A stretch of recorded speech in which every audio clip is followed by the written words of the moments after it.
पढ़ रहे हैं ethics and human interface.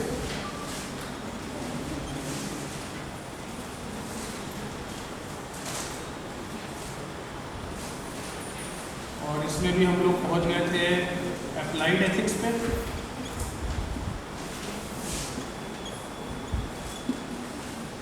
Applied ethics में मैंने कई पार्ट्स बताए थे, जिसमें से फर्स्ट पार्ट हम लोगों ने लास्ट टाइम डिस्कस करा था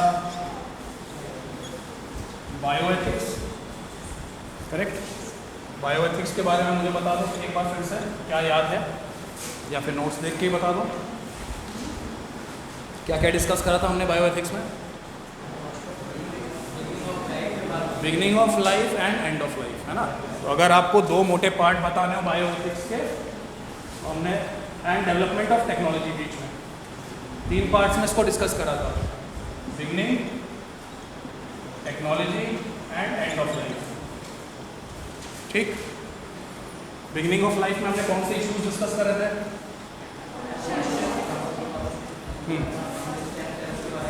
वो टेक्नोलॉजी वाले में करा था, एंड एंड वाले में क्या करा था?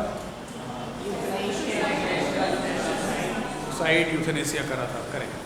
तो आज हम लोग स्टार्ट करेंगे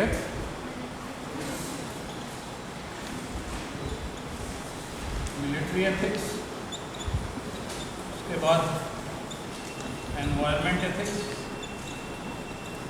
उसके बाद एडमिनिस्ट्रेटिव एथिक्स।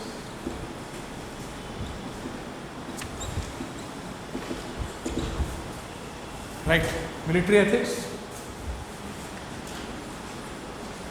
मिलिट्री एथिक्स और वॉर एथिक्स में कुछ फर्क है?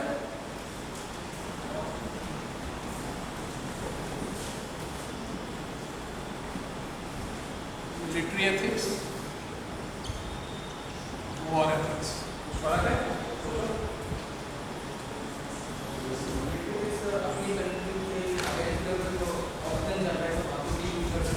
क्या चल रहा है?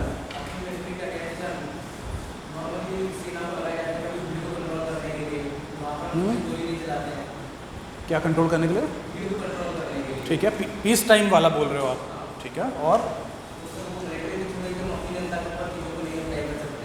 ठीक है, ठीक है, करेक्ट। और बताओ, और क्या फ़र्क है? और क्या चीज़ें ऐसी हैं जो मिलिट्री एथिक्स में आ जाएंगी, वॉर एथिक्स में नहीं है? हाँ,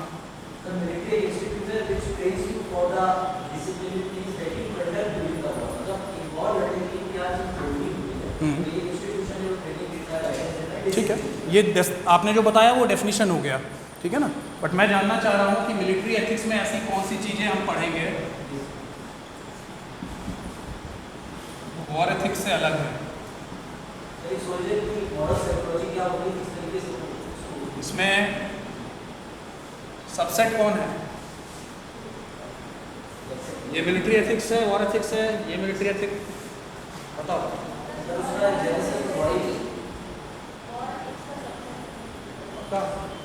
सोचो क्या बोला।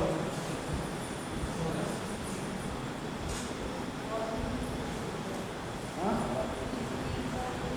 बताओ, बड़ा कौन सा है और उसका सबसेट क्या है? बोला था ना।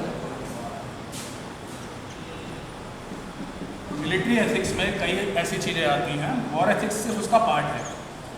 बैठ जाओ। मिलिट्री एथिक्स में कई और चीज़ें भी आएंगी। War is only a part of military ethics, ठीक है ना। कि जब वॉर हो गई है तब क्या एथिकल कोड्स होंगे, वो वॉर एथिक्स होता है। मिलिट्री एथिक्स में जैसे आपने कहा, यहाँ पे पीस टाइम भी होता है, ठीक। मिलिट्री एथिक्स में सिविलियन से क्या रिलेशन है वो भी होगा। मिलिट्री एथिक्स में सीनियर्स जूनियर्स का क्या रिलेशन होना चाहिए वो भी होगा। मिलिट्री एथिक्स में कोर्ट मार्शल होता है जो इनडिसिप्लिन पे होता है, कोई सैनिक इनडिसिप्लिन करे वो भी इसमें आएगा। और मिलिट्री एथिक्स का एक पार्ट वॉर एथिक्स भी है कि जब वॉर होती है तो वॉर के क्या रूल हैं वो एक पार्ट है मिलिट्री एथिक्स, ठीक है। मिलिट्री एथिक्स में कई सारी चीज़ें हैं जिसमें से वॉर एथिक्स भी एक उसका पार्ट है, राइट। ये क्लियर है? नोट कर लें इसको, एंड डायग्राम बना के नोट करें तो ज़्यादा जल्दी याद रहता है।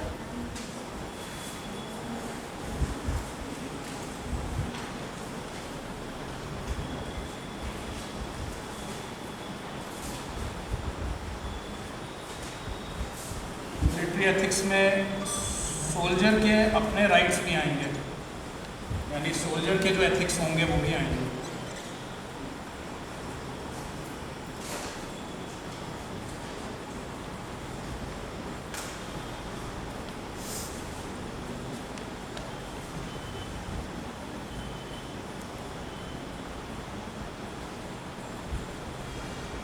Piece time, senior junior relationship, court martial, soldier ethics and relation with civilians. जो लोग हिंदी में एग्ज़ाम लिखेंगे वो तुरंत इसको हिंदी में ट्रांसलेट करके ही नोट करें। Do not copy in English. आपके दिमाग को ट्रेन करिए कि आप कितनी जल्दी उसको हिंदी में ट्रांसलेट कर पाते हैं, जिससे आप जब आर्टिकल्स भी पढ़ें, न्यूज़पेपर भी पढ़ें, तो आपकी आदत हो जाए कि आप एक अच्छे इंग्लिश के आर्टिकल को इमीडिएटली ट्रांसलेट कर सकें। तो क्लास में भी उस आदत को डालिए। मैं इंग्लिश में लिखूंगा लेकिन आप उसको ट्रांसलेट करके हिंदी में लिखिए।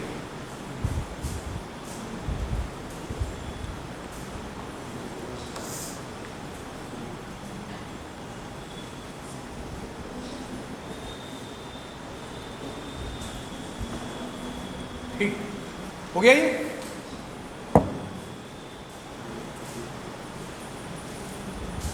ग्रेटेस्ट वॉर कौन सी है? ग्रेटेस्ट वॉर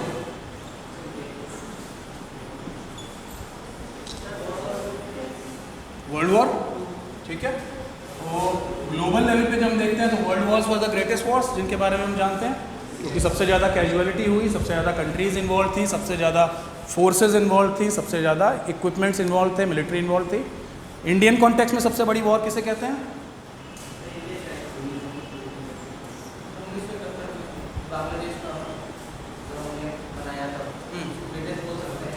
वो थी ग्रेटेस्ट।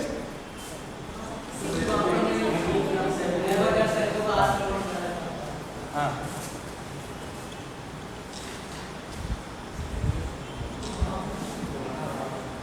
सुना है? वॉर नहीं थी ना? तो लेट अस नॉट फॉरगेट कि वॉर कोई मॉडर्न डे फिनोमेना नहीं है। ठीक है, हम लोग एशियन टाइम से किंगडम्स के बीच में वॉर पढ़ते आए हैं, उनके बीच में भी वॉर होती थी।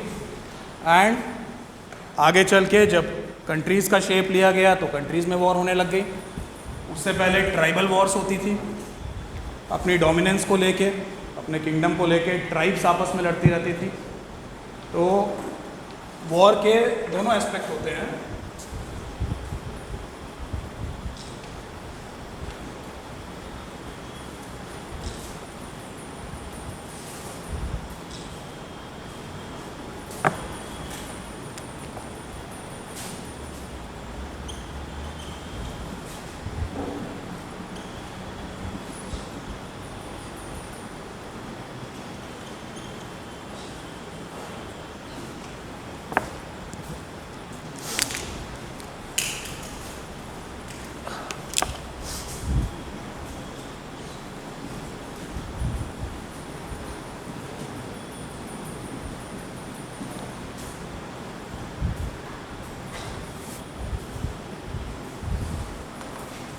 एंशिएंट टाइम से जब वॉर का कंसेप्ट आया, जैसे हम लोगों ने एथिक्स में पढ़ा था कि एथिक्स के कंसेप्ट जब शुरू हुए तो वो कोडिफाइड नहीं थे, ओरली पास होते थे। हम लोगों ने इवोल्यूशन पढ़ा था एथिक्स का पहली क्लास में, कि एथिक्स कैसे कैसे डेवलप हुआ। तो हमने देखा था एंशिएंट टाइम में एथिक्स सिर्फ पास ऑन होता था, बोल के आप अपने बच्चों को बता रहे हो, क्योंकि उस समय तक रिटन फॉर्म्स डेवलप नहीं हुए थे।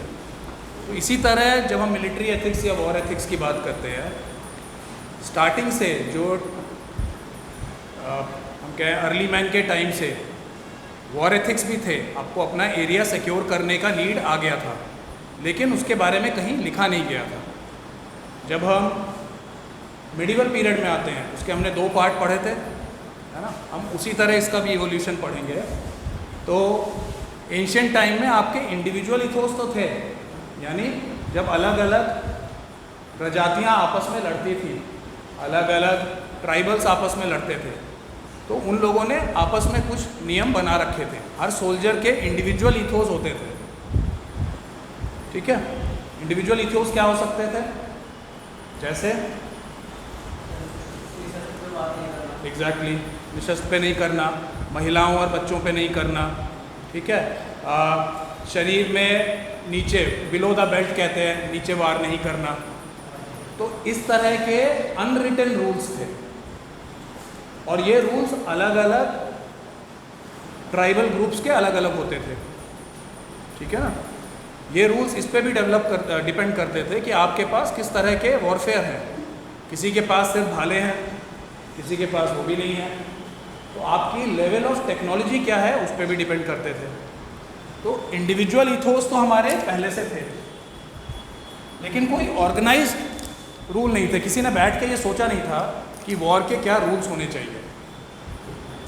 ये हमारा पहला अटेम्प्ट शुरू हुआ मेडिवल पीरियड में, सेंट ऑगस्टीन के टाइम पे। ये नाम आप लोगों ने पहले भी लिखा होगा मेरी पहली क्लास में। देखो आप, जब हम लोग इवोल्यूशन पढ़ रहे थे, ऑगस्टीन लिखा है ना, कौन से पीरियड में लिखा है? लेट मेडिवल में। जो लोग रेगुलर आते हैं उनको फ़ायदा रहता है, उनको पता रहता है पिछली क्लासेस में क्या पढ़ाया गया है। तो मैंने कहा था कि हम इन्हीं थ्योरिस्ट को आगे भी रिफ़र करते रहेंगे, क्योंकि जब भी हम इवोल्यूशन ऑफ एथिक्स पढ़ेंगे, तो चाहे बायो एथिक्स हो, मिलिट्री, एनवायरनमेंट, एडमिनिस्ट्रेटिव, उसमें इन्हीं थ्योरिस्ट ने अलग अलग पीरियड में अलग अलग बातें कही हैं उसके बारे में। तो जैसे हमने वो इवोल्यूशन में पढ़ा था कि एंशिएंट टाइम में कुछ भी कोडिफाइड नहीं था, उसी तरह मिलिट्री या वॉर एथिक्स में भी इंडिविजुअल चीज़ें थी, लेकिन कुछ ऑर्गेनाइज्ड वे में लिखा नहीं हुआ था, कोई रूल्स नहीं सेट हुए थे। रूल्स थे भी अगर तो वो इंडिविजुअल ट्राइब्स के रूल्स थे, इंडिविजुअल किंगडम्स के रूल्स थे, पर एक कोई जनरल रूल, कोई सहमति, आम सहमति नहीं थी। उसके बाद एक मेजर इवेंट हम लोगों ने इंडस्ट्रियल वाला भी पढ़ा था। एक मेजर इवेंट उसी समय हो रहा था, उस समय के सबसे बड़ा साम्राज्य जो कि था,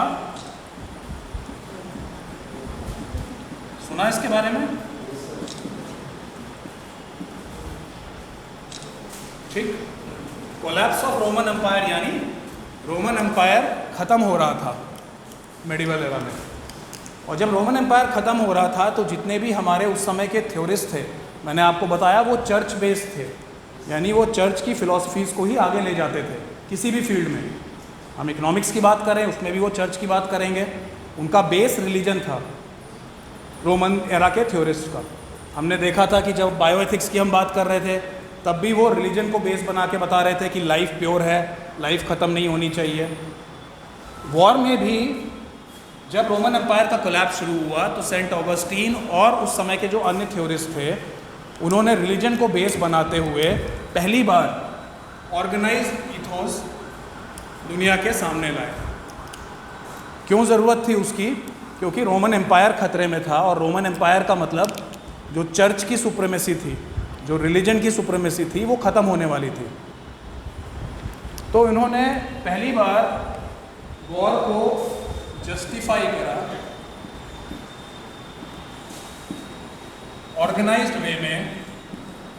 कोलैप्स ऑफ रोमन एम्पायर के समय सेंट ऑगस्टीन की थ्योरी से, ठीक है, सारी चीज़ें लिंक हो रही हैं। इंडिविजुअल एथोस चल रहे थे पहली बार कोलैप्स ऑफ रोमन एम्पायर के टाइम पे सेंट ऑगस्टीन की थ्योरी, ऑर्गेनाइज्ड एफर्ट्स कैसे हो, ऑर्गेनाइज्ड इथोस आई सामने, यानी कोड बनाए गए पहली बार कि वॉर के क्या कोड होने चाहिए, और उससे जस्टिफाई करा गया वॉर को। कौन सी वॉर को? जो रोमन एम्पायर के कोलैप्स होने को रोके। रोमन एम्पायर के ऊपर जो अटैक्स हो रहे थे ट्राइब्स द्वारा, बारबैरिक ट्राइब्स द्वारा, उनको रोकने के लिए, यूनाइट करने के लिए क्रिश्चियन वर्ल्ड को सेंट ऑगस्टीन ने कहा कि बाइबल कहता है लव दाय नेबर्स। सुना ही है?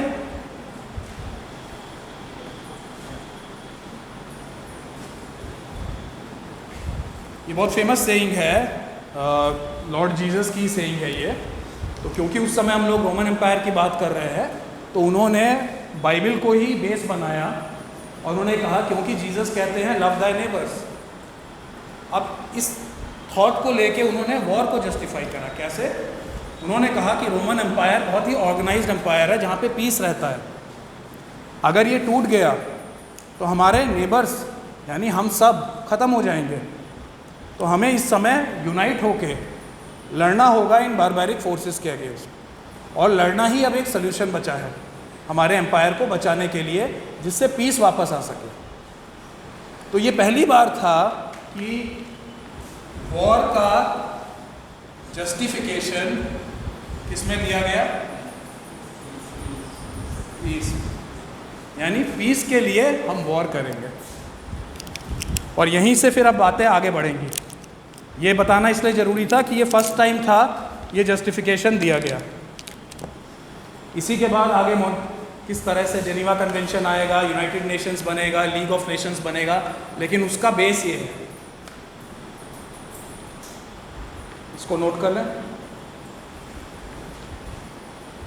अपने वर्ड्स में नोट करिए, कॉपी मत करिए, अपने वर्ड्स में जो समझे हैं पूरा उसको अपने शब्दों में नोट करिए, वो आपको आंसर लिखने में हेल्प करेगा। जब आप कॉपी करते हैं तो आप उसको समझ नहीं रहे होते हैं, तो इसलिए क्लास में भी जब आप नोट करिए तो उसे अपने शब्दों में नोट करिए। जो मैंने बताया हिंदी में बताया, कुछ अंग्रेजी के शब्द जरूर हैं, उसको यूज़ करिए, लेकिन उसको अपने शब्दों में डालते हुए नोट करिए,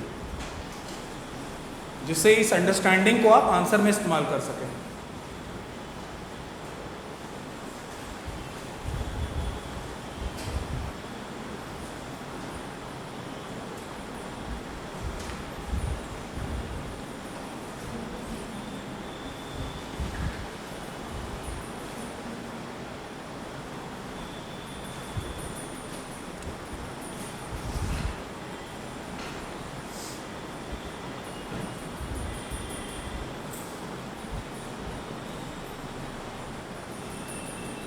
हो गया?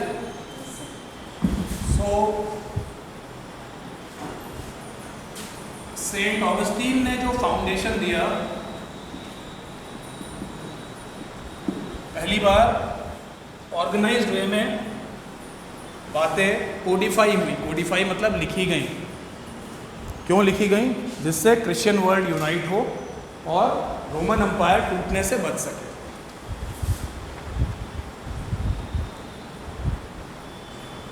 उसके ऊपर फर्दर मिलिट्री एथिक्स में काम करा हमारे फिलोसोफर, जिसका नाम अगेन मैंने आपको पहले नोट कराया था, एक्विनास ने।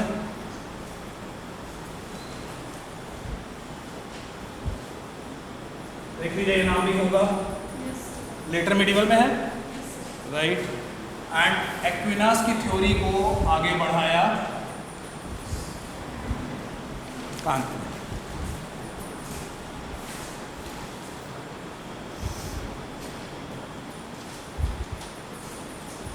फाइनली कांट के आइडिया से लीग ऑफ नेशंस जो बना था वो इंस्पायर हुआ, और लीग ऑफ नेशंस को बोला जाता है ये पहली सीढ़ी थी क्या बनने की? United Nations. यानी यूएन बनने का one of the major reasons, कई कारण थे कि यूनाइटेड नेशंस डेवलप हुआ, लेकिन उनमें से एक प्रमुख कारण ये था कि ग्लोबल वॉर के ऊपर एक सहमति बने, मिलिट्री एथिक्स को हम लोग डेवलप कर सकें। अदरवाइज जिस तरह से ट्राइब्स लड़ती हैं उसी तरह से राष्ट्र भी लड़ते रहेंगे, भिड़ते रहेंगे। तो इस तरीके से इवोल्यूशन हुआ मिलिट्री एथिक्स का। नोट कर लीजिए।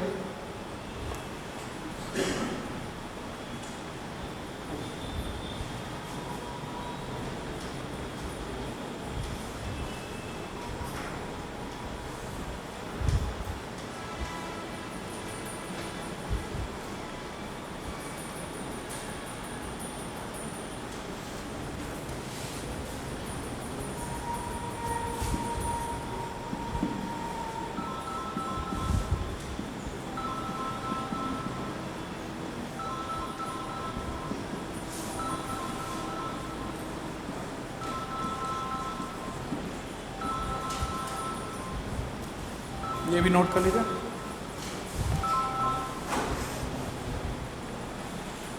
जब हम मिलिट्री एथिक्स की बात करते हैं हम दो चीज़ों के ऊपर फोकस करते हैं, right toward war and right in war. यानी हम उन निर्णयों की बात करेंगे जो हमें वॉर की तरफ ले जाते हैं। वॉर लड़ा मिलिट्री वाले लोगों द्वारा जाता है, बट अधिकतर डिसीशंस जो हमें वॉर की तरफ ले जाते हैं वो पॉलिटिक्स से लिंक होते हैं। एग्रीड? वॉर को आप पॉलिटिक्स से सेपरेट नहीं कर सकते हैं, it has to be link to politics.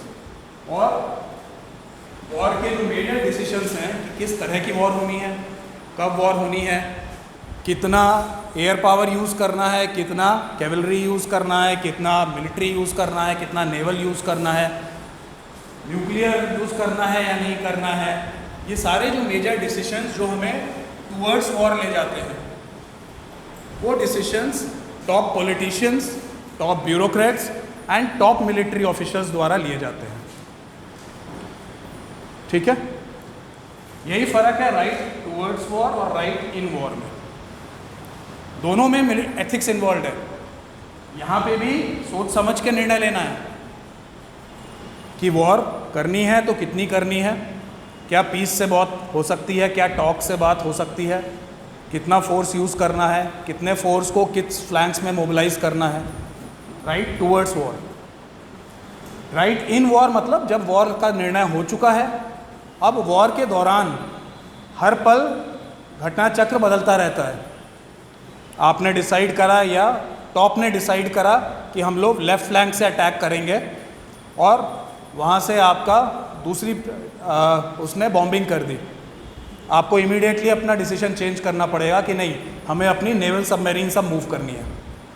तो ये जो वॉर के टाइम के डिसीशंस होते हैं वो इन वॉर डिसीशंस होते हैं और वो भी पार्ट ऑफ मिलिट्री एथिक्स।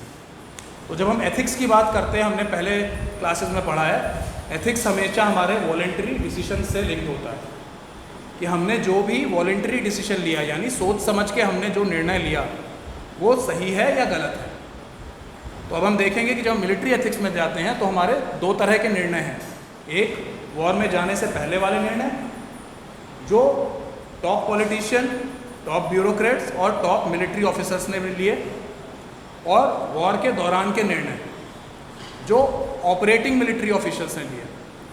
जो वॉर के दौरान के निर्णय होते हैं, हर निर्णय के लिए प्रधानमंत्री जी के पास नहीं जाएंगे, हर निर्णय के लिए चीफ ऑफ एयर स्टाफ के पास या चीफ ऑफ डिफेंस स्टाफ के पास नहीं जाएंगे, वो वहीं पे जो भी कैप्टन है, जो मेजर हैं, उनको लेने होते हैं, अपनी अपनी यूनिट के हिसाब से लेने होते हैं।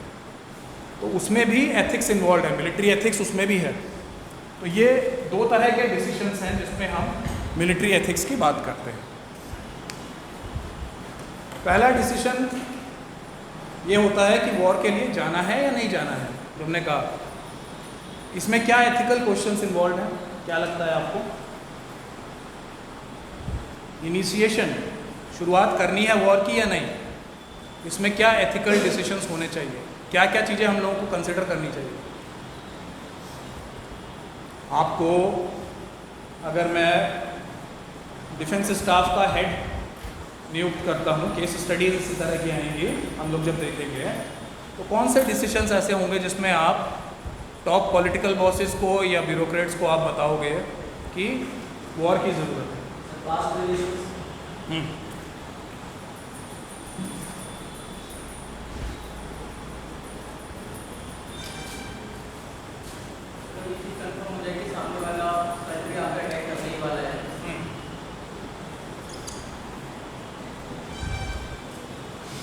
Past relations.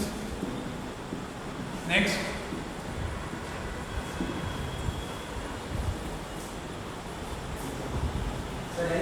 अपने आप को उस पोजीशन में डाल के देखिए, केस स्टडीज में यही करना होगा।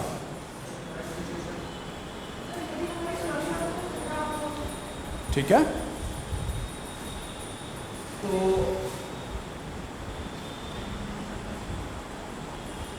डेंजर है, अगर इमिनेंट डेंजर है कोई, ठीक है, और yes most important violation of existing treaty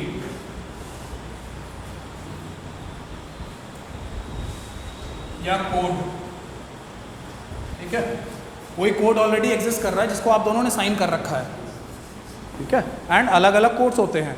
आप यूएन के मेंबर हैं तो अलग कोड है, अभी हम लोग क्लाइमेट में जाएंगे उसके अलग कोड्स होते हैं, तो वो अगर आपने साइन कर रखे हैं और उसका क्लियर कट वायलेशन हो रहा है, क्या इमीडिएटली वॉर के लिए जाएंगे? तो मैं ये बता रहा हूँ कि ये सारे रीजंस हैं जो हम कंसिडर करेंगे, लेकिन ज़रूरी नहीं कि इसको लेके हम सीधे वॉर डिक्लेयर कर दें, ठीक है ना, but these reasons have to be considered. और क्या रीजन कंसिडर करेंगे?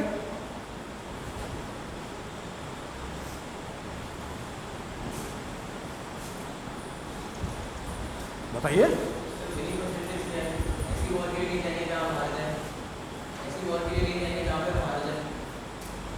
ये कोई रीज़न नहीं हुआ तो टाइमिंग हो गया ना, वॉर का रीज़न नहीं, वो ऑलरेडी वॉर चल रही थी, उसकी टाइमिंग डिसाइड करनी थी, डिसीजन हो चुका था, ठीक है। मेजरली हमें वॉर के लिए जाना है या नहीं, उसके लिए क्या रीजन है?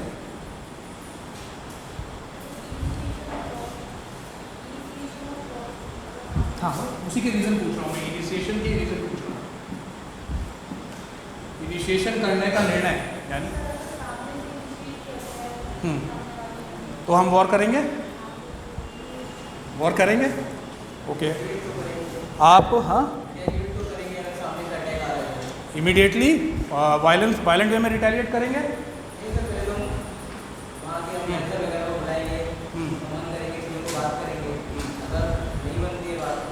एग्जैक्टली, तो इमीडिएटली अटैक नहीं करेंगे ना। अगर किसी ने इनिशिएट भी करा है कुछ तो उसको हमें पहले देखना पड़ता है कि किस मेजर में उसको वापस जवाब देना है, ठीक है। इसका एक एग्जांपल ले लीजिए, केस स्टडी। आप बॉर्डर पेट्रोलिंग कर रहे हैं, आप हेड ऑफ वहाँ की यूनिट हैं जो इंडो पाक बॉर्डर पे है, ठीक है, एक, और वहाँ पे एलओसी है, आपको एलओसी गार्ड करना है, ठीक है। आपकी पेट्रोलिंग चल रही है, एक 6 साल का बच्चा, उसकी बॉल इस साइड आ जाती है, वो उसको उठाने आता है, वायलेशन है? शूट कर देंगे उसे? पाकिस्तानी बच्चा है, पाकिस्तानी बच्चा है तब भी नहीं, ठीक है ना। तो ज़रूरी नहीं है कि वायलेशन का जवाब हम वायलेंस से दें, यही तो एथिक्स है, ठीक है। वायलेशन है, it should not be crossed without permission. उस बच्चे ने क्रॉस करी, शूट कर देंगे? नहीं। आपने क्यों नहीं शूट करा? क्योंकि वो माइनर है, सिर्फ इसलिए। चलो हम सिचुएशन बदल देते हैं। 21 साल के बच्चे क्रिकेट खेल रहे हैं पाकिस्तान वाली साइड में, एडल्ट हैं, एडल्ट हैं, आपने 6 साल वाले को नहीं शूट करा। सेम चीज़ 21 साल का लड़का क्रॉस करके इधर आता है कॉल लेने के लिए, कुछ नहीं करेंगे, रिस्पॉन्स क्या होगा? As the head of the platoon जो वहाँ पे गार्ड कर रहा है, आप उसके हेड हैं, आपके सोल्जर ने आके आपको, जो कंपनी कमांडर आप हैं वहाँ पे, उसने बताया कि सर ये बच्चे यहाँ पे खेलते हैं और बॉल लेने के लिए ये क्रॉस कर रहे थे इस तरफ। क्या रिएक्शन होगा आपका, रिस्पॉन्स क्या होगा?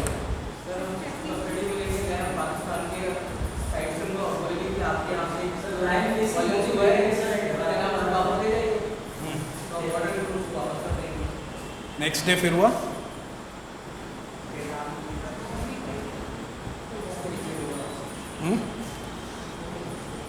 पहले 6 इयर्स का था, फिर 21 इयर्स का है, अब नेक्स्ट 35 इयर्स का एक एडल्ट, ठीक है। यहाँ पे उनके भी खेत है, इधर अपने खेत हैं, खेती करते हुए वो इधर आके कुछ मिट्टी उसको चाहिए थी, वो मिट्टी अपनी इस तरफ ले जाता है, क्योंकि बॉर्डर मान लीजिए डिमार्केटेड नहीं है, पिलर नहीं है, अगर वहाँ पे ले जाता है ये। ऐसा हम लोग रेगुलरली नेपाल बॉर्डर के साथ डील करते हैं, ठीक है, वहाँ पे इस तरह के इशूज रेगुलरली होते रहते हैं, वायलेशन भी है पास्ट रिलेशन भी हमारे अच्छे नहीं रहे हैं पाकिस्तान के केस में, वॉर रही है हमारी उसके साथ, डेंजर भी है। तो ये सारी चीज़ें हैं जो आपने बताई। तो क्या इमीडिएटली इसको पीएमओ की नोटिस में लाके वॉर का बिगुल बजा देना चाहिए? तो आपने जितने रीजंस बताए उन सबसे वॉर नहीं स्टार्ट हुई, है ना। मैंने कहा कि इस बार तो 35 ईयर ओल्ड था।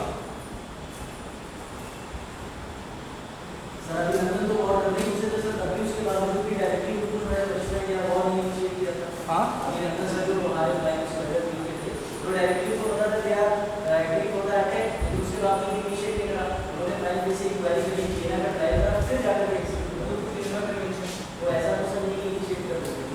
तो वही मैं बताना चाह रहा हूँ आपको कि ये सारे रीजंस ज़रूर हो सकते हैं, और इसके साथ साथ आपकी सोवरेनिटी पे अगर खतरा हो, आपकी टेरिटरी पे अगर कोई इंक्रोचमेंट कर रहा हो, ये सब रीजंस हो सकते हैं, लेकिन ज़रूरी नहीं कि इससे हम सीधे वॉर पे जाएं। तो मिलिट्री एथिक्स में जो ये पहला है कि हमें वॉर के लिए जाना है या नहीं जाना, उसका इवैल्यूएशन इन्हीं सारे पॉइंट्स पे होता है। इन सारे रीजंस को हम एसेस करेंगे, लेकिन सिचुएशन टू सिचुएशन देखेंगे कि उस सिचुएशन से क्या हो रहा है। एंड उसके बाद भी अगर हमारी कोई ट्रीटी है, उस ट्रीटी में तरीके लिखे होते हैं कि हम अगर इस तरह का वायलेशन हुआ तो पहले किस लेवल की टॉक्स होंगी, पहले company commander to company commander talks होंगी, और मैटर अगर बढ़ रहा है, जैसे मैंने कहा पहले दिन वायलेशन होता है तो वो बॉर्डर पे जो आपके कंपनी कमांडर्स हैं उन साइड, उसके साइड के जो रेंजर्स होंगे, आपके जो बीएसएफ के होंगे, वो लोग आपस में बात करके उसका एक पूरा कोड होता है। वीकली मीटिंग होती है, मंथली मीटिंग होती है। उन मंथली मीटिंग्स में आप इस तरह के पॉइंट्स रखते हैं। जैसे हम लोग भी नेपाल के साथ मैं भी जाता हूँ तो मैं हर 3 मंथ पे एक मीटिंग करता हूँ, उसमें हमारे नेपाल के भी काउंटर पार्ट्स आते हैं। तो इस तरह के जो इश्यूज़ होते हैं उसको हम लोग डिस्कस करते हैं। अगर वो इश्यूज़ आपसी बातचीत से वहीं पे निपट जाते हैं तो वहीं पे वो समाप्त हो जाते हैं, उनको लिख लिया जाता है, नोट कर लिया जाता है, कोडिफाई कर लिया जाता है हर मीटिंग में कि इस तरह का एक इशू आया था, वार्निंग दे दी गई, समझा दिया गया। उन पार्टीज़ को बुला लेते हैं जिन्होंने ऐसा करा था और मैटर को वहाँ पे उस तरीके से हल कर देते हैं। अगर वो मैटर ऊपर बढ़ने वाला होता है तो हम लोग उसको नेक्स्ट हायर अथॉरिटी को फ्लैग करते हैं। ठीक है, ये समझना आपको इसलिए ज़रूरी है क्योंकि जो केस स्टडीज़ आएंगी आप उसमें इमीडिएटली ये नहीं लिख सकते हो, उसमें आपको कोई ना कोई रोल दिया जाएगा। हम लोग केस स्टडीज़ जब डिस्कस करेंगे तो आप सीधे ये नहीं कह सकते हो कि हाँ हम ऑल आउट वॉर के लिए जाएंगे। तो हर चीज़ के स्टेप्स डिफाइंड होते हैं गवर्नमेंट में, किस चीज़ में हम कितना जाएंगे। तो ये इसलिए आपको स्ट्रक्चर समझना ज़रूरी है कि हम लोग उसके बाद हायर बॉसेस के नॉलेज में लाएंगे, उनकी मीटिंग्स होती है, उनके रूल्स होते हैं, उसमें ले जाएंगे। एंड अगर उससे भी ज़्यादा ग्रेव सिचुएशन है देन हाईएस्ट मोस्ट लेवल को उसको इन्फॉर्म करना होगा थ्रू प्रॉपर चैनल। एक सोल्जर सीधे जाके पीएम ऑफिस में नहीं बताएगा, चैनल सेटअप होता है। तो आपकी किसी भी केस स्टडी में जब आप इस तरह की सिचुएशन लिखोगे तो थ्रू प्रॉपर चैनल ही आप इंफॉर्मेशन ऊपर भेजोगे। कोई भी ऑर्गेनाइजेशन हो, मिलिट्री का हो, यही चीज़ हम लोग बाकियों में भी अभी पढ़ेंगे। जब भी कोई क्राइसिस होती है information has to travel through proper channel until और अनलेस कि अगर आपका जस्ट ऊपर आपका बॉस अवेलेबल ना हो और सिचुएशन बहुत इमरजेंसी की हो, तब आपको चैनल तोड़ना पड़ता है। तो ये चीज़ बिल्कुल क्लियर होना चाहिए कि नॉर्मल सर्कमस्टांसेस में हम चैनल के थ्रू जाएंगे, थ्रू प्रॉपर चैनल्स को आप नोट कर सकते हैं।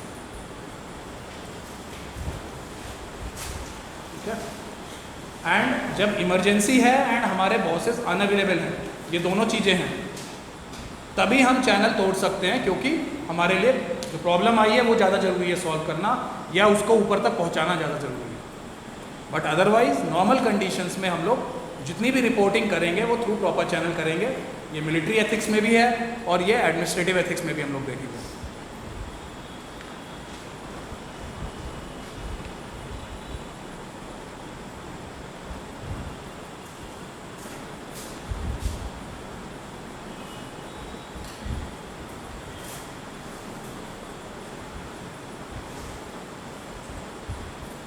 एक और कंसेप्ट जो वॉर एथिक्स में ज़रूरी है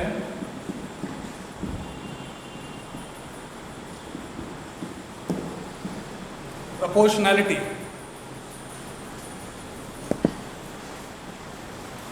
मतलब इसका है कि हमारा रिस्पॉन्स किसको होना चाहिए और कितना होना चाहिए, सीधी भाषा में। ठीक है, जैसे हम लोग पढ़ रहे थे कि पहले भी ट्राइबल टाइम में भी महाभारत एरा में भी कुछ रूल सेट होते हैं जिनको बाद में कोडिफाई कर दिया गया कि वॉर होगी तो सिविलियन एरियाज़ को हम लोग टारगेट नहीं करेंगे। ठीक है, रशिया का जो क्रिटिसिज्म हो रहा था वो इसीलिए हो रहा था कि वो सिविलियन एरियाज़ तक भी पहुंच गए थे, otherwise there is nothing wrong. ठीक है, लेकिन वो हमारा लास्ट रिसोर्ट होता है। वैसे तो वॉर को भी हम लास्ट रिसोर्ट बोलते हैं, लेकिन वॉर में भी जो सिविलियन एरियाज हैं उनको हम लोग लास्ट उस पे रखते हैं। बच्चे, लेडीज, इनको हम लोग हर्ट नहीं करेंगे। दूसरा प्रोपोर्शनैलिटी का पार्ट है कि कितना फोर्स यूज करेंगे। अब ये एथिक्स पे भी डिपेंड करता है, लेवल ऑफ टेक्नोलॉजी पे भी डिपेंड करता है।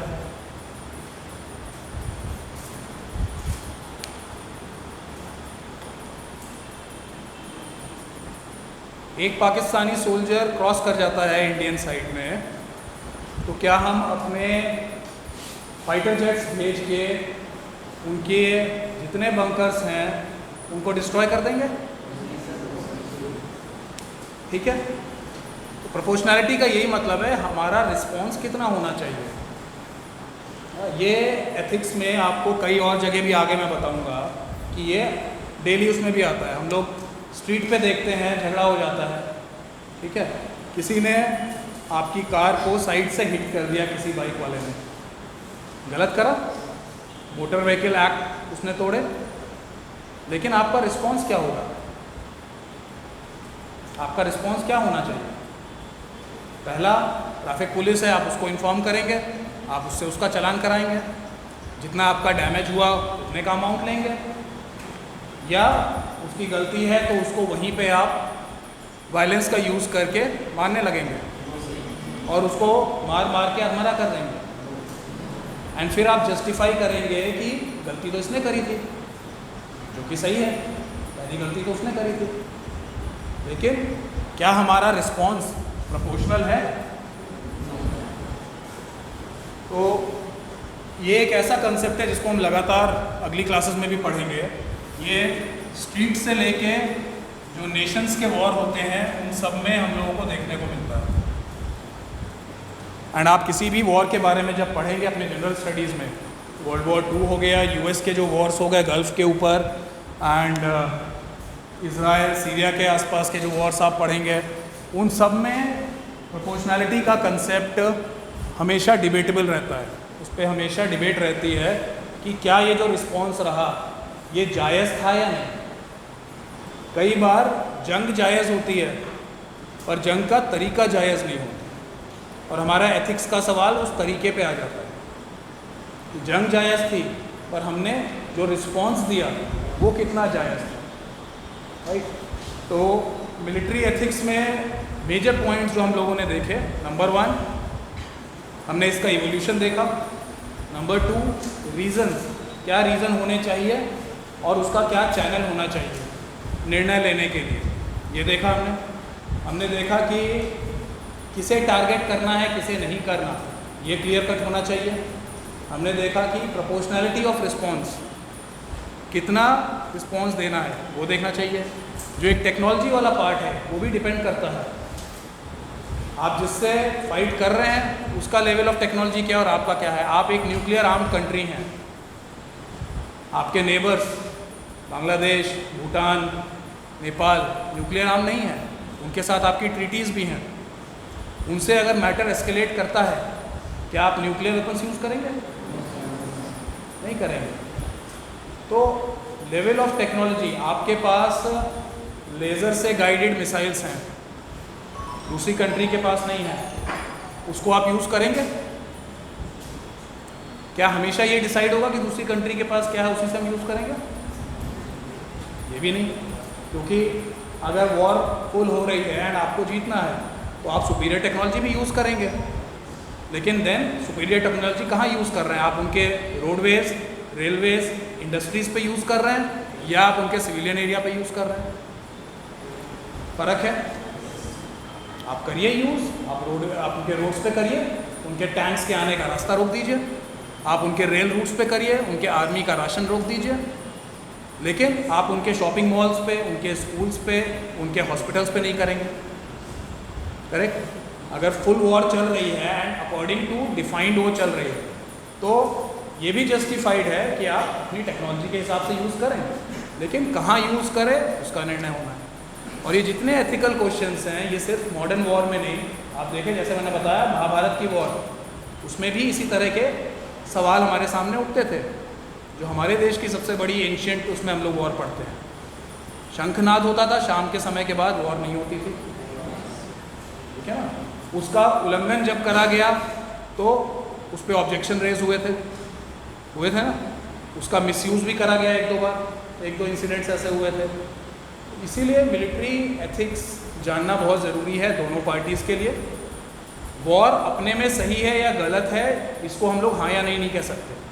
हम नहीं कह सकते कि वॉर रॉन्ग है। अगर war as per present conditions and as per courts हो रही है तो कई बार उसकी ज़रूरत भी होती है। It is the last resort, बिल्कुल एग्रीड, ये अंतिम विकल्प होना चाहिए। जब आपकी सारी चीज़ें फेल कर रही हैं तभी आप युद्ध के लिए जाएंगे, लेकिन युद्ध होने की दशा में हम कोड और एथिक्स के हिसाब से ही चलेंगे। वो एथिक्स जो म्यूचुअली एग्रीड है, यानी दोनों पक्षों ने जिस पे सहमति दे रखी है, उसको लेके हम लोग आगे बढ़ेंगे। इसमें लास्ट टॉपिक जो आता है वो treatment of prisoners of war आता है। Treatment of prisoners of war, मतलब एग्जैक्टली। तो इसको भी अगेन हम वहीं से लेंगे कि हमारी जो ट्रीटीज़ है उसके साथ, उसमें ये भी कोडिफाइड होता है, ठीक है। कई बार उसमें डाउट्स आ जाते हैं तो दोनों कंट्रीज़ की मिनिस्ट्रीज़ उसके ऊपर डिस्कस कर सकती हैं। उसमें फील्ड लेवल को वही डिसीजन लेने होते हैं जो आपकी ट्रीटीज़ में पहले से लिखे हैं, आप अपने हिसाब से नहीं ले सकते। उनके कुछ फिशरमैन हैं पाकिस्तान साइड के, या इंडियन फिशरमैन ले लीजिए, रेगुलर रूप से गुजरात की जो उधर खाड़ी है उसमें लाइन डिफाइंड उतनी क्लियरली नहीं होती है। बॉर्डर पे तो फिर भी आपको लाइन दिख जाती है ना, लेकिन जब हम बॉर्डर मतलब ज़मीन पे तो आपने फेंसिंग कर दी,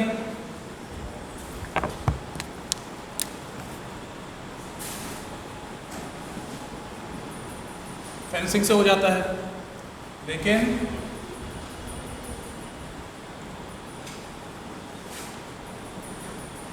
यहाँ कहीं कराची होगा, ये रहना क्या, यहाँ कहीं है ना कराची, पोर्ट सिटी, ठीक। तो ये जो मैरीटाइम जोन होता है, इसका जो डिमार्केशन होता है नॉटिकल माइल्स के हिसाब से, वो इतना कई बार क्लियर नहीं होता है। एंड स्पेशली जो छोटे फिशरमैन होते हैं, छोटे नाविक होते हैं, उनकी छोटी बोट्स होती हैं, उनको नहीं पता चलता है। मान लीजिए यहाँ गुजरात का आपका कोई नाविक है जो अपने छोटा आदमी है, अपनी दैनिक दिनचर्या कैसे चलाता है, मछली पकड़ के चलाता है, उसने अपना जाल डाला हुआ है। कई बार उनको नहीं पता चलता कि उन्होंने इसको क्रॉस कर दिया है, और यही रीज़न है कि हमारे कई फिशरमैन प्रिजनर्स ऑफ वॉर के रूप में पाकिस्तान में हैं, एंड उनके कई फिशरमैन प्रिजनर्स ऑफ वॉर के रूप में इंडिया में हैं। हमारी कोस्ट गार्ड, कस्टम्स, इन लोगों ने उनको कैप्चर कर लिया मैरीटाइम पुलिसिंग में, और अब वो प्रिजनर ऑफ वॉर हो गए, जबकि कोई वॉर भी नहीं है ना, नॉर्मल पीस टाइम में भी। आप इस डिस्ट्रिक्ट के डिस्ट्रिक्ट मजिस्ट्रेट हैं, क्या आप प्रिजनर्स ऑफ वॉर, आपके सामने पाकिस्तानी डेलीगेशन ने बताया कि हमारे फिशरमैन गलती से क्रॉस कर गए, जिसको आपके कस्टम्स एंड कोस्ट गार्ड के जो मैरीटाइम पुलिसिंग हो रही थी उन्होंने कैप्चर कर लिया। आप उनको छोड़ देंगे, निर्णय ले लेंगे छोड़ने का? What should you do?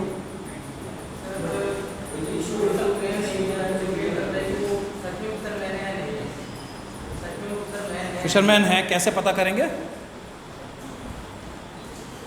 सच में है कैसे पता करेंगे? उनकी बोट्स दिख रही हैं, बताइए ना, मैं वही तो पूछ रहा हूँ आपको। मैंने एक केस स्टडी दी है, यहाँ पे गुजरात का एक डिस्ट्रिक्ट है जहाँ पे कैप्चर करके कस्टम्स वाले लोग या मैरीटाइम पुलिस वाले लोग आपके पास कुछ लाए हैं, आप खुद को छोड़ देंगे? पाकिस्तानी फिशरमैन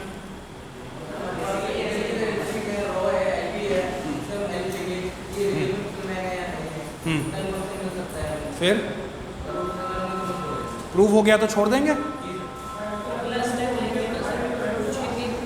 हाँ हाँ, पूछेंगे, इंक्वायरी करेंगे, हो गया उसके बाद छोड़ देंगे। कितने लोग छोड़ देंगे? नहीं छोड़ेंगे, क्यों नहीं छोड़ेंगे? एग्जैक्टली। आपको कैसे पता कि आपका पावर है छोड़ने का या नहीं? आप नियम है तो आप कुछ भी कर देंगे। Who says आपका पावर है प्रिजनर ऑफ वॉर को छोड़ने? कौन से एक्ट को आप रिफर करेंगे? कौन सी एजेंसी से आप रिपोर्ट लेंगे? ये matter ministry of defence, ministry of external affairs दोनों से संबंधित है। आप लोकल इन्वेस्टिगेशन करके भी छोड़ सकते हैं। DM can not. Case study आपकी क्या है? आपको एज अ डीएम बोला गया है, ठीक है? तो आपका कंक्लूजन अगर आप लिखते हो कि आप छोड़ देंगे प्रॉपर इन्वेस्टिगेशन, आपको पहले ये देखना पड़ेगा कि वेदर यू हैव पावर और नॉट, ठीक है? एंड अकॉर्डिंगली आप हायर अथॉरिटीज़ को केस रिफ़र करेंगे, ठीक है? स्टेट गवर्नमेंट को रिफ़र करेंगे आप वो केस, स्टेट गवर्नमेंट उसका प्रॉपर इन्वेस्टिगेशन कराएगी। इन्वेस्टिगेशन के बाद जो दोनों कंट्रीज़ की ट्रीटीज़ होंगी उसके हिसाब से इनके ऊपर निर्णय लिया जाएगा, ठीक है? This is not a local matter जिसको डिस्ट्रिक्ट मजिस्ट्रेट अपने उससे निर्णय ले लें, ठीक है? Next, environmental ethics.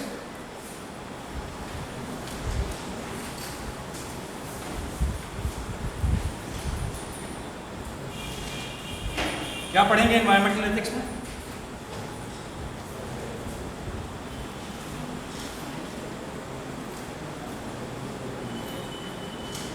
क्या पढ़ेंगे?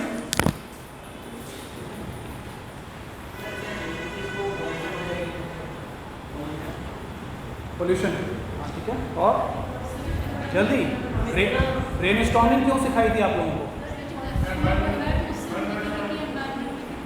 डेवलपमेंट वर्सेस एनवायरनमेंट डिबेट पढ़ेंगे, ठीक है? और क्या जंगल क्या? हाँ वो बोला ही उन्होंने, है ना? डेवलपमेंट हो रहा है तो उसमें हम लोग एनवायरनमेंट को कैसे उसको सेव करते हुए डेवलपमेंट को लें। और क्या पढ़ेंगे? Fossil fuels, exactly. Global warming जो हो रही है उसका और फॉसिल फ्यूल्स का अगेन वो भी डेवलपमेंट से लिंक्ड है। हमारे डेवलपमेंटल मेजर्स ऐसे हैं कि उसमें हम लोग ग्लोबल वार्मिंग को भी कंट्रीब्यूट कर रहे हैं, पेड़ भी काट रहे हैं, जंगल का भी नुकसान कर रहे हैं। और क्या पढ़ेंगे? बिल्कुल, कन्वेंशंस हो गए आपके, मॉन्ट्रियल ट्रीटी से शुरू हुआ था, क्लोरोफ्लोरोकार्बन्स के ऊपर जो कन्वेंशंस हैं, ओजोन लेयर डिप्लीशन को रोकने के लिए जो कन्वेंशंस हैं, ये सब आता है इसमें। और क्या आता है? हाँ, हंटिंग भी इसी में आएगा, बिल्कुल। और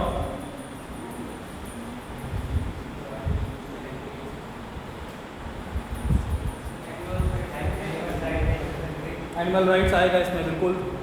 एनिमल राइट्स से जो होता है आपके इश्यूज आते हैं, बेल्ट्स बनती हैं, बैग्स बनते हैं, ये बनने चाहिए या नहीं बनने चाहिए। वेल्स का शिकार करा जाता है ऑयल के लिए, वो करना है या नहीं करना है। स्पीशीज़ जो ओशन का पोल्यूशन कर रही है, प्लास्टिक जा रहा है हमारा ओशन में, प्लास्टिक से ह्यूमंस को क्या प्रॉब्लम है? कुछ नहीं है, लेकिन जब वो ओशन में जाता है तो मेरीन लाइफ ख़त्म हो रही है, उसके लिए हमें कंसर्न होना चाहिए या नहीं होना चाहिए, ये पढ़ेंगे। और एग्जैक्टली, दूसरे देश में भी और अपनी नदियों में भी। कितना कर सकते हैं, उसको कहाँ रोकना चाहिए और उससे एक्वेटिक लाइफ खत्म हो रही है, उससे पूरा इकोसिस्टम इफेक्ट हो रहा है, वो पढ़ेंगे। यस, और ठीक, और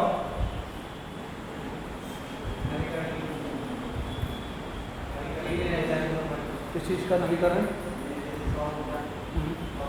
हाँ, तो एनवायरनमेंट फ्रेंडली टेक्नोलॉजीज़ के बारे में पढ़ेंगे कि हमारा विकास भी होता रहे और हम प्रदूषण भी ना करें, हम कोल से जो हमारी और फ्रेंडली एनर्जीज़ के सोर्सेज हैं उनकी तरफ जाएं, रिन्यूएबल एनर्जीज़ की तरफ जाएं, रिसाइक्लेबल उसकी तरफ जाए। बिल्कुल पता होने चाहिए, एग्जैक्टली, क्योंकि वो आपके आंसर का बेस बन सकते हैं। आपके कौन से फंडामेंटल राइट्स एंड ड्यूटीज़ हैं, ड्यूटीज़ में क्लियरली लिखा हुआ है, फंडामेंटल ड्यूटीज़ पढ़ेंगे तो उसमें ये क्लियरली पॉइंट है, तो आप अपने आंसर को उस फंडामेंटल ड्यूटी का बेस भी दे सकते हैं, एक लाइन उसका भी उस आंसर में ऐड कर सकते हैं जो एनवायरनमेंट से रिलेटेड। और ओके, ये सब हम पढ़ेंगे, लेकिन पहले इसमें जो थ्योरी पार्ट है वो 3 टर्म्स पे डिपेंड करता है जिनके बारे में जानना ज़रूरी है।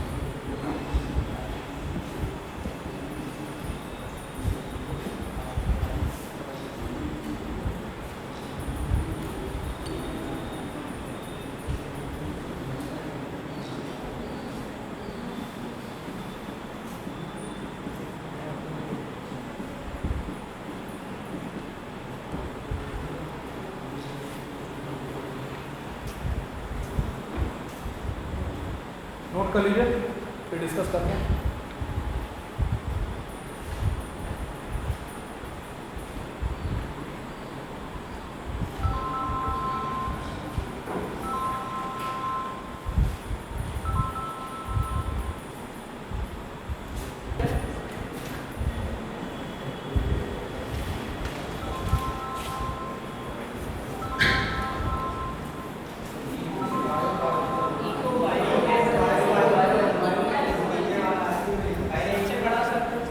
सबसे बड़ा पक्का? अच्छा, क्या क्या आता है इको में?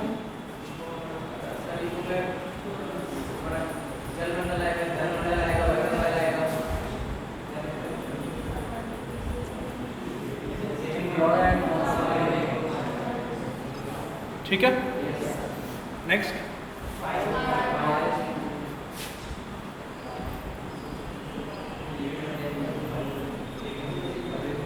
नेक्स्ट,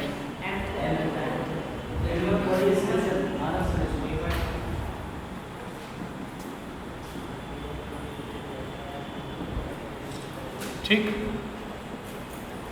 तो जब हम एनवायरमेंटल एथिक्स पढ़ते हैं तो हमारा फोकस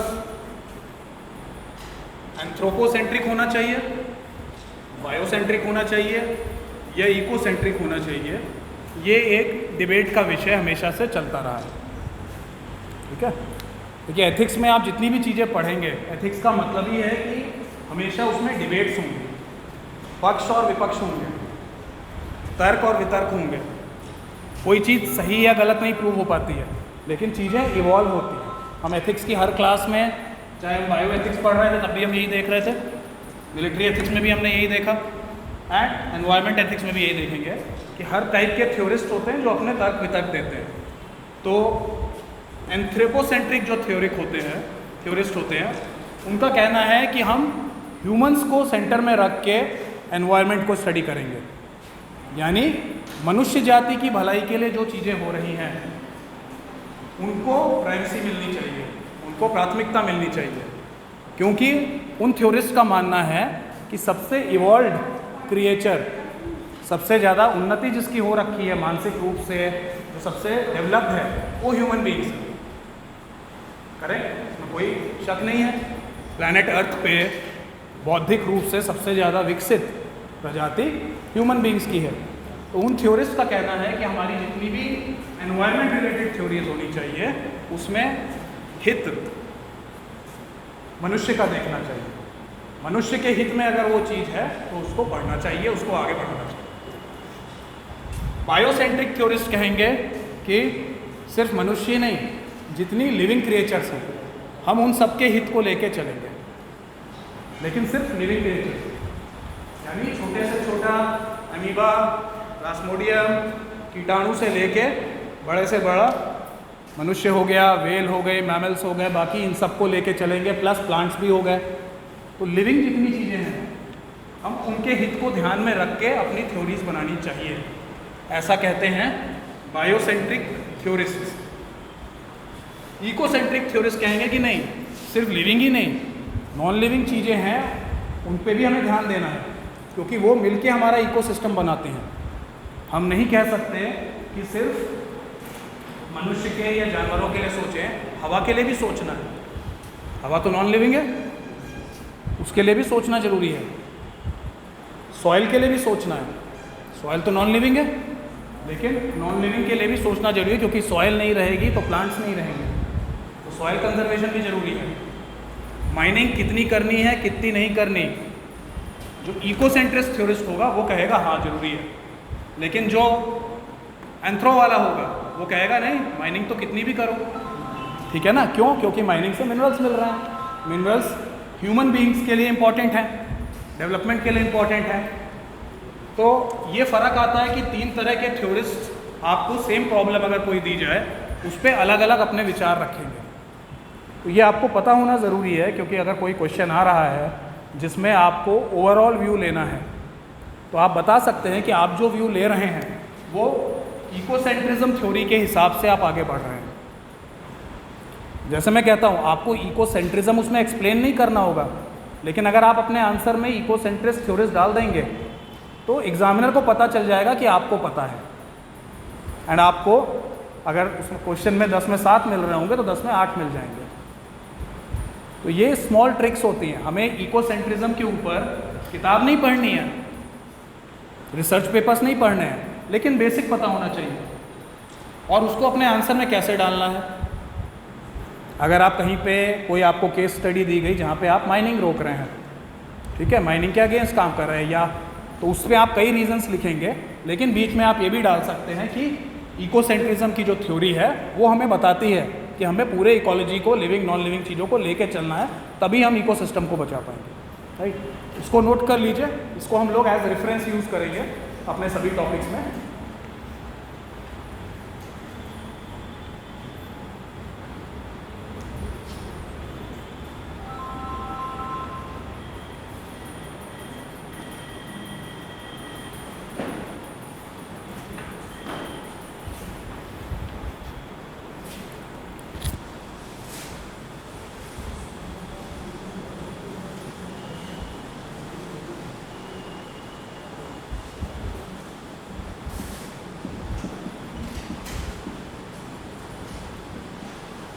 क्लाइमेट एथिक्स और कंजर्वेशन एथिक्स।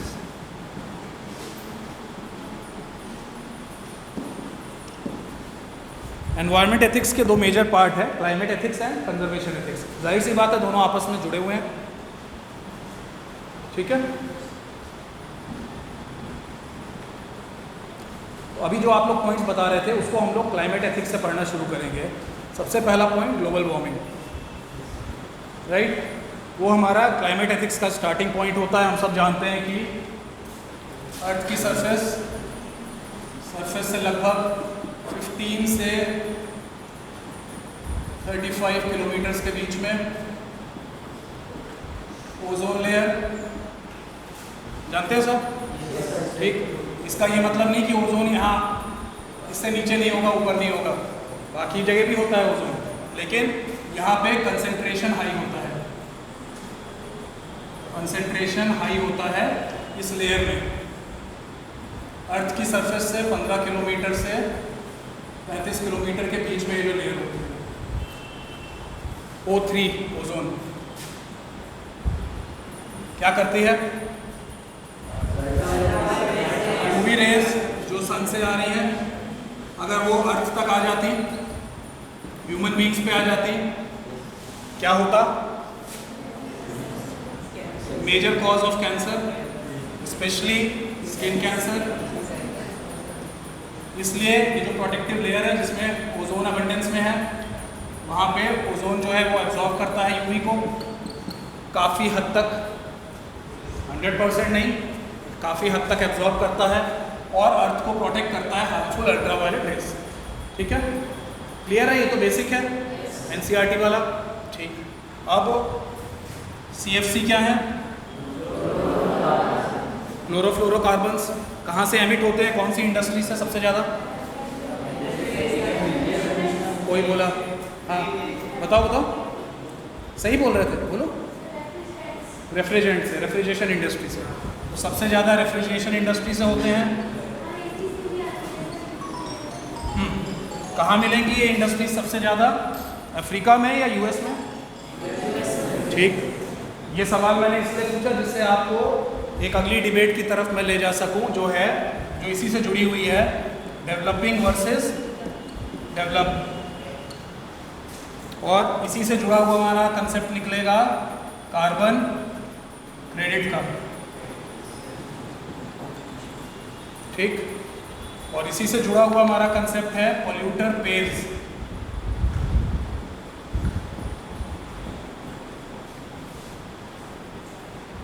ठीक है, उधर चलेंगे अभी। सीएफसी जब निकलते हैं, सीएफसी जब ओजोन लेयर तक पहुंच जाते हैं तो क्या करते हैं?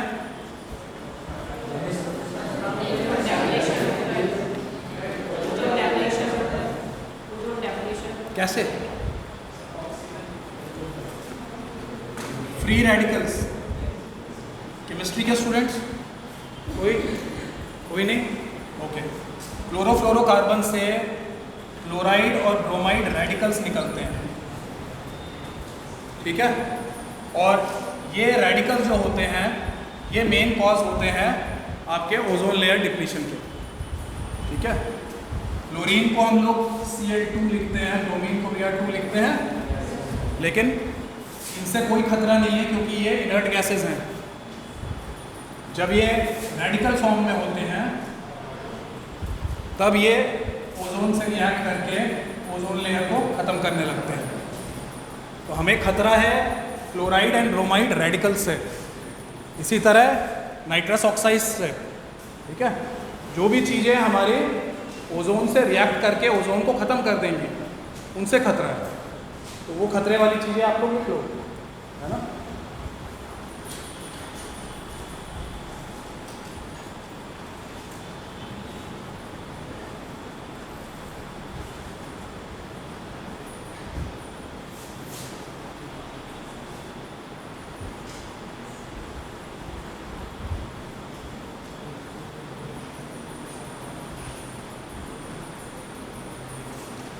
Chloride radical, bromide radical, N2O nitrous oxide, NO2।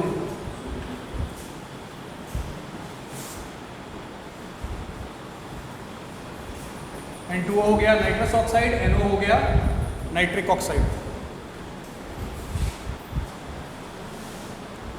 Nitrous oxide, nitric oxide, chloride and bromide radicals, ये जब ओजोन में पहुंच जाते हैं तो ये ओजोन से रिएक्ट करते हैं। ओजोन से रिएक्ट करने पे ये ओजोन ख़त्म कर देंगे। ओजोन ख़त्म हो जाएगा तो अल्ट्रा वायलेट रेज एब्जॉर्ब नहीं होंगी। एब्जॉर्ब नहीं होंगी तो वो पृथ्वी तक आएंगी। पृथ्वी तक आएंगी तो तमाम तरह की डिजीजेस होंगी, राइट। तो इस ओजोन लेयर के बारे में सबसे पहले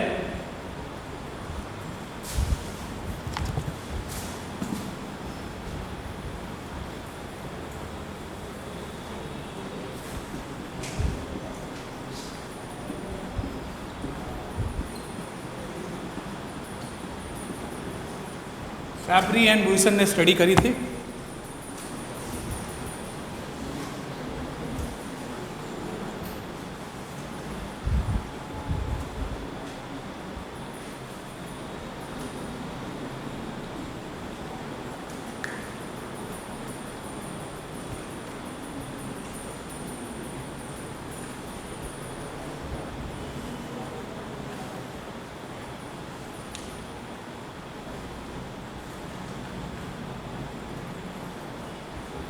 ठीक, तो इसमें जो एथिकल इशू आता है वो कहाँ से शुरू होगा?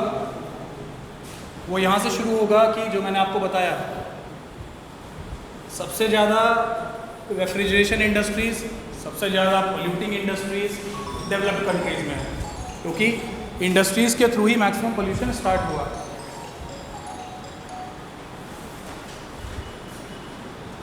पोल्यूशन में ऐड नहीं करेगा। जो कोयले और गैसोलीन पे निर्भर होंगे वो पोल्यूशन में ऐड करेंगे। ठीक, गुड। दूसरा, तीसरा वेटलैंड्स, हाँ, तो वो भी हैबिटेट कंजर्वेशन में आ गया।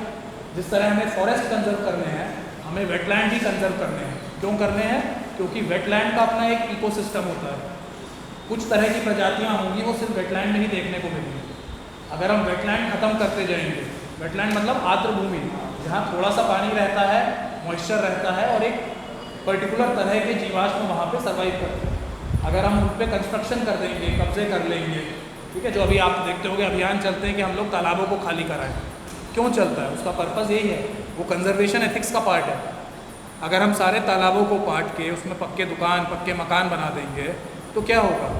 जो एक इकोसिस्टम है उसका क्या है? इकोसिस्टम, वहाँ छोटे जीवाश्म हैं, छोटे जीवाश्म पे निर्भर हुए बड़ी मछलियाँ, मेढक, इस तरह के बड़े जीवाश्म वो खाना बनते हैं और बड़े जीवाश्म का, या फिर कुछ चिड़ियों का भी वो भोजन बनते हैं। तो ये पूरा पिरामिड गड़बड़ हो जाएगा अगर हमने ये फूड चेन डिस्टर्ब कर दी। तालाब रहेगा तो पानी तो रहेगा ही, पानी से क्या होगा? ग्राउंड वाटर रिचार्ज रहेगा। आपका ग्राउंड वाटर अच्छा रहेगा तो आपके पेड़ अच्छे होंगे। तो एक तो ये फ़ायदा है। दूसरा, तालाब के रहने से फ़ायदा है कि आपकी फूड चेन बनी रहेगी, हर तरह के ऑर्गेनिज्म मिलेंगे। तालाब के ये दोनों फ़ायदे हो गए। तो दोनों फ़ायदे कंजर्वेशन एथिक्स से जुड़े हुए हैं। ठीक, लेकिन उसके साथ साथ हमें डेवलपमेंट भी करना है, एथिक्स का दूसरा पार्ट। ठीक है, तो सस्टेनेबल डेवलपमेंट जिसे कहते हैं कि तालाब को रखते हुए डेवलपमेंट करना है, नदियों के रहते हुए भी डेवलपमेंट करना है। तो इसीलिए हम लोगों ने नदियों के पास जोन्स डिफाइन कर दिए कि इन जोन्स में हम लोग कोई भी निर्माण नहीं करेंगे। इससे हट के हम लोग जो जोन्स हैं, जो सेफ जोन्स हैं, उनमें हम चाहे 2 मंजिला 3 मंजिला बना लें, लेकिन नदी वाले जोन को नहीं करेंगे हम लोग। क्योंकि अगर नदी वाले जोन को हमने करा तो उससे पूरा वातावरण खराब होगा, वाटर रिचार्ज नहीं होगा, फॉरेस्ट नहीं अच्छे होंगे, आपके प्लांटेशन अच्छा नहीं होगा, नदी जितनी कम होती जाएगी और नदी के अपने माइक्रो ऑर्गेनिज्म सब खत्म हो जाएंगे, फूड चेन डिस्टर्ब हो जाएगा। तो सस्टेनेबल डेवलपमेंट करना है, यानी डेवलपमेंट को उस सीमा तक रोकना है कि वो हमारे पर्यावरण को प्रभावित ना करे, चाहे वो नदी का पर्यावरण हो, जंगल का हो, वेटलैंड का हो। ठीक है, इस तरह के सारे सिस्टम्स को मेंटेन करते हुए हमें डेवलपमेंट करना है। यानी हमारी टेक्नोलॉजी ऐसी होनी चाहिए कि हम उसके आधार पे एनवायरनमेंट फ्रेंडली डेवलपमेंट कर सकें। हमारा सहारा क्या है, हमारा टूल क्या है? टेक्नोलॉजी। और हमारी टेक्नोलॉजी को हमें ऐसा बनाना है कि वो एनवायरनमेंट फ्रेंडली हो। हमारे बिल्डिंग मटेरियल्स ऐसे हों जो ग्राउंड को पोल्यूट ना करें। हम लोग पेड़ को काट के फर्नीचर बनाते हैं, उस प्रथा को ख़त्म करके हम अदर मटेरियल्स को यूज़ करें। हम माइनिंग करते हैं, माइनिंग को भी हम लिमिटेड करें। माइनिंग रोकने के लिए कोई नहीं कह रहा है, सस्टेनेबल होनी चाहिए, यानी अपने आप को सस्टेन कर सके उतनी माइनिंग। आप इसीलिए हम लोग कहते हैं इलीगल माइनिंग को रोकना है, अवैध माइनिंग को रोकना है। As an officer case study हम लोग पढ़ेंगे, वो रोकना क्यों ज़रूरी है। अगेन इकोसेंट्रिज्म के लिए माइनिंग नॉन लिविंग है, लेकिन उसको रोकना ज़रूरी है क्योंकि हर साल आपकी जितनी रिन्यू हो रही है हम उतना ही रहेंगे। भाई आपका जितना भी बालू आता है, रेता आता है, ये कहाँ से आता है? सेडिमेंट्री रॉक से आता है, हिमालयन नदियों से आता है। जितना आ रहा है आप उससे ज़्यादा अगर माइनिंग कर ले रहे हो इलीगल पर्पस से, आपके पास परमिशन भी नहीं है, तो ख़त्म होता जाएगा। लेकिन अगर 100 घन मीटर आ रहा है और आप 20 घन मीटर उसमें से परमिशन के साथ माइनिंग कर रहे हो, देन इट इज़ सस्टेनेबल। इसीलिए परमिशन दी भी जाती है, हम लोग परमिशन देते हैं।